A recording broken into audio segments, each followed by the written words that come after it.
Ми виконуємо роботи на відрізку Ожидів-Білий Камінь. На сьогоднішній день ведуться завершувальні роботи на куску на відрізку 635 метрів протяжністю.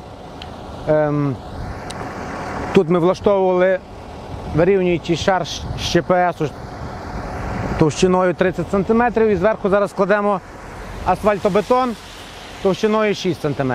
Роботи ведуться досить в такому хорошому темпі. Ми зробили 1,5 кілометра об'їзної Білого Каменя і зараз тут зробили 2 куски, теж протяжністю близько 2 кілометрів. На все це нам пішло тижня-два часу, тому що були підготовчі роботи, погода нам не цілком сприяла, тому що роботи виконуються тільки при хороших погодних умовах.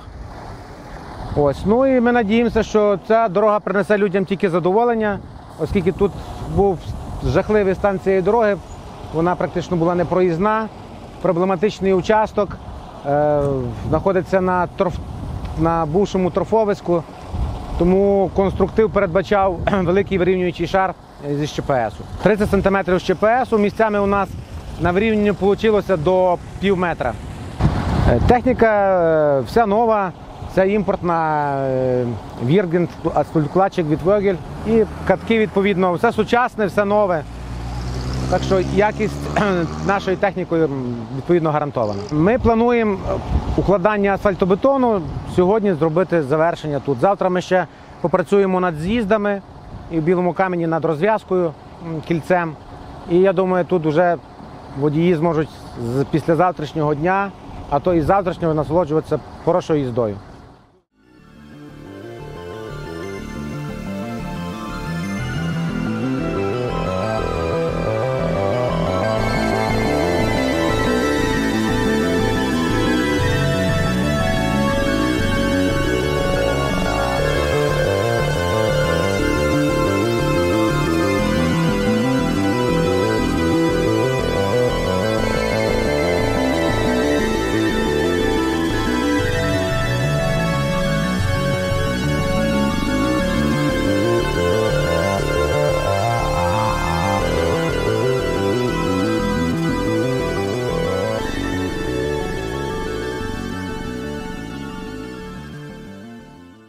Як знаєте, останніми роками в Україні почали з кожним разом робити все більше і більше ремонту доріг.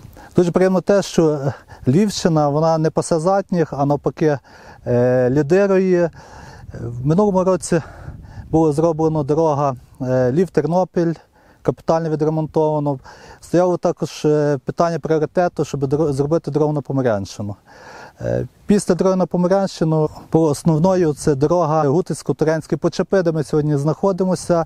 Фактично залишилося фірмі-підряднику ще десь буквально 2 дні, щоб менш-більш вже завершити ці роботи. Тарас Батенко неодноразово звертався і зустрічався з головою обласної державної адміністрації Олегом Синюткою, де вони домовилися про те, щоб додатково були виділені кошти на цю дорогу, адже це є одна з основних доріг Золочівщини. Ремонт цієї дороги Гутицько-Туренської Почепи відбувався в 2 етапи.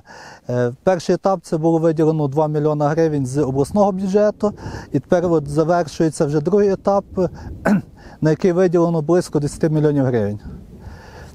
Фактично можна сказати, що це є за сприяння як народного депутата Тараса Батенка, так і голови Львівської обласної державної адміністрації Олега Синютки.